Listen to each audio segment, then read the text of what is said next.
Like hello, Igbo. It's problem. Huh? It's problem. It's problem, onye. That I'm Oyibo. Are you Igbo? Yes, of course. You be Igbo? No, I'm Oyibo. I'm not Igbo. Which tribe are you? Czech Republic. Czech Republic. Yes. Where is Czech Republic? Oh, it's Europa. Yoruba? Yes, I stay in Germany. You stay in Germany? Yes. You come here. You are telling me you are from Czech Republic. Yes, I am original Czech Republic, but I only live in Germany. So how come you come my platform? What do you want from me?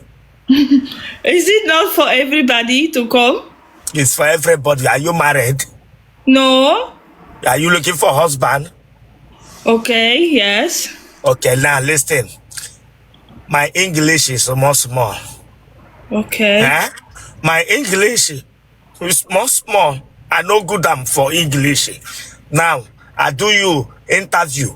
Say, when I do you interview, husband, I come. Husband, I come. You hear? Okay. Huh? Okay. Anything I talk am for here, you answer. You answer. Straight, truth. No weapon. No minusing. No weapon. No addition. You hear? Now, what you do will do am for me. You do am for me. You remove that thing for your head. I know they like my person come here. It make me vex. Okay. Anything I talk here, you no go laugh for here. I don't want that laughter from you. If they hear what they talk for here. Oh yeah, listen now. Hey, no laugh for here. No laugh for here. I don't want that your purple color. You laugh for here. Put your phone for ground. Stand up. You go back. Make I see you. Okay. You know they make English in silly. Just English in silly. You want you to also anything I talk am for here. You not go laugh am for here. Whoa. Whoa. Shame on you. I'm American. I'm a smart swugo. Finger mara kiga mara. Igas wum.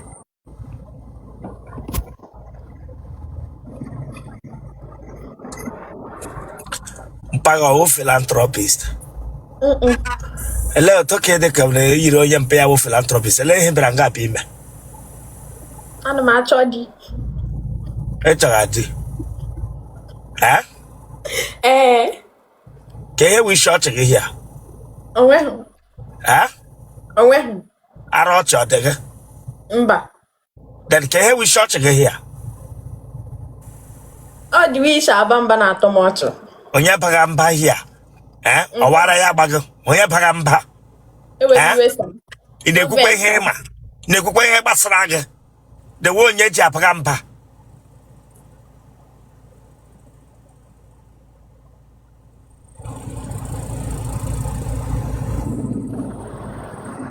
Kife kwuno nwe go tefe ọ ma anaghị shake ma nke na-enwe ha ara ịbara nga emege kpaka ụta kama nwe paka n'ọnụ gị Chineke agbaghị ọkụ bara nga emege ahụ kpaka ara enwe hụ nke bịa nga emege ya kpaka ha eriri gị eri ịdị afọ ole?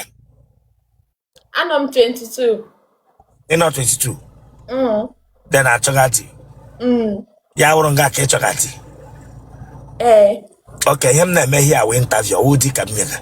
Oh, interview. No interview. Maga na mpago dendo. Gene ka eno ha? I mo school. E wo school. Which school ke no? Futo. Eno futo. Ge bia nga from interview di. Oya kwugara gi school fees. Mommy, na daddy, my parents. Gene ka ego ha? Marketing. What level ke no? 300. On foot mega marketing 300 foot on the marketing. Yes. Ele hi foot bidro me marketing. Foot on the marketing. Foot kwa. Ha na me marketing.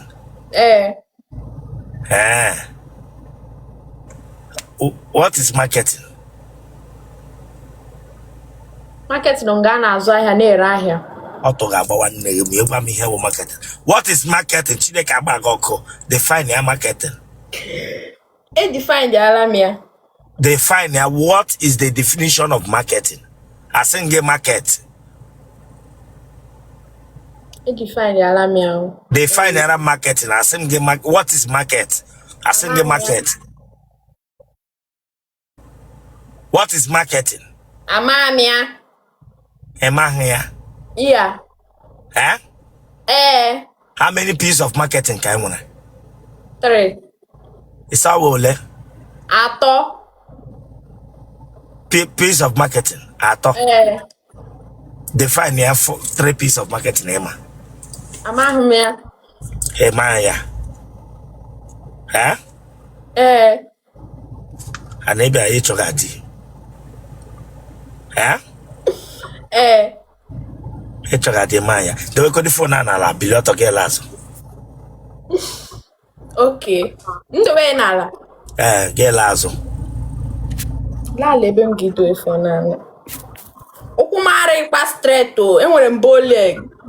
The way phone na la ma gelazo ba ho ihe mere na ema ha akwụkwọ. Okay.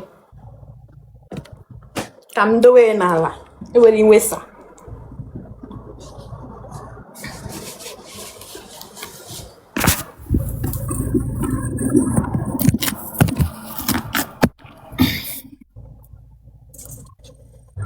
Here you work there. Aqua. That's when he ma gwa me ma ye gba ọtọ nọrọ ya kemgbe. That's nani ahụ gị na-egosi. That's gba ọtọ nọrọ nga kemgbe. Etigire me ma ya. Ya rụzie mgbe nsị gị telefon na la ka ejiri ihe ntakịrị ga. Get out of this place. Laya. Ote branga na kwa ịchọ ka mmege interview. Yes, sir. Sir, asked Nina Chom, so that was why I came up, sir. That lady went. See this person did carry call me. Car phone get a ring like this. It's the man hook up.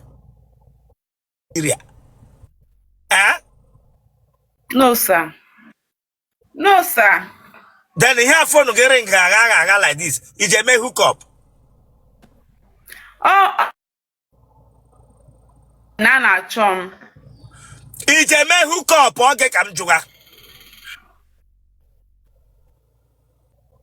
you see what, yeah?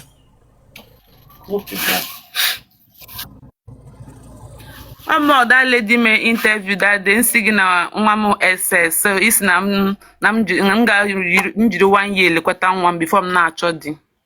Pupi ha hikunishi mama onye wo. A new customer just messaged you on TikTok. Reply now.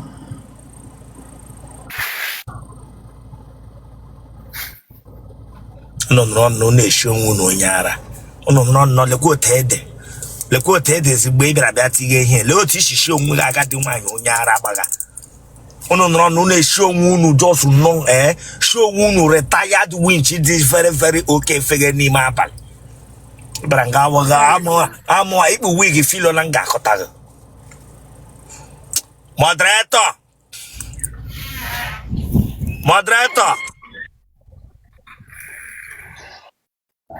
Ibra na be this time of strut life mege here na. Oke ọnụ ahụrụ m gift nyere m ọjọkọ Igbo daalụ. Ibra nga na be mem of strut life m here.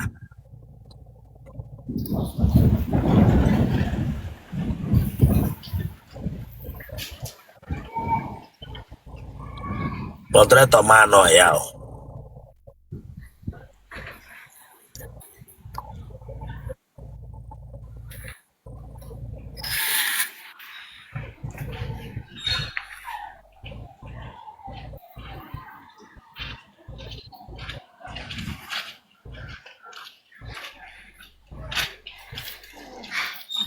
That boy Ibrahim bia ogere jikọrọ gị na that boy Ibrahim asọ ma onye ewu.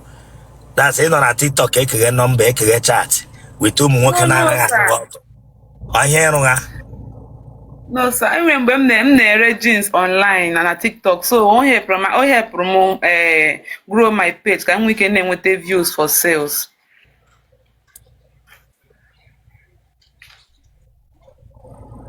I'm a go ugbu a.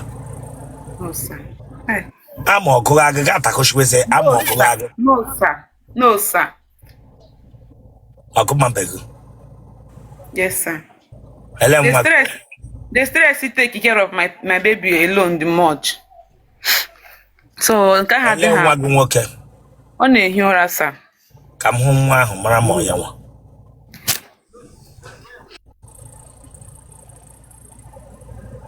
Atọnụ na kamera, tọntọn kamera, face kamera ebe ahụ nwa ahụ. Asị ị ga-atọnụ kamera. Ya wepịa.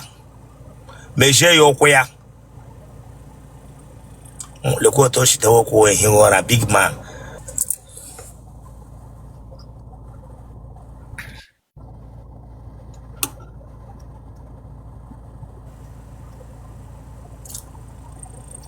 Ịma ihe ị ga-emere m na because mụ a na-eresivu ana m achọ ka ihe ọbụla gbasara ihe a chọrọ inye gị ruo m aka ịghọtala so that mụ na aga A new customer just messaged you on TikTok. Reply now. Mụ na aga eji anything together. Ọ moderator m ka m na-achọ na ihe ya na m si ya connect gị with onye hụrụ your video na my page. A connect gị send yara gị the money. Ịghọtala? Congratulations, video gị gara my page, somebody ahụ gị chọrọ ihe gị ego.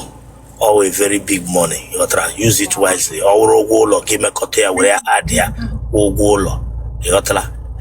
So I have another thing in there. So what you do now? Okay, my moderator.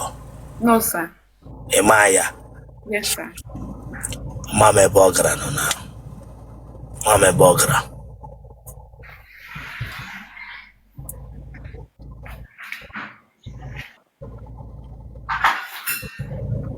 Aquí me traen a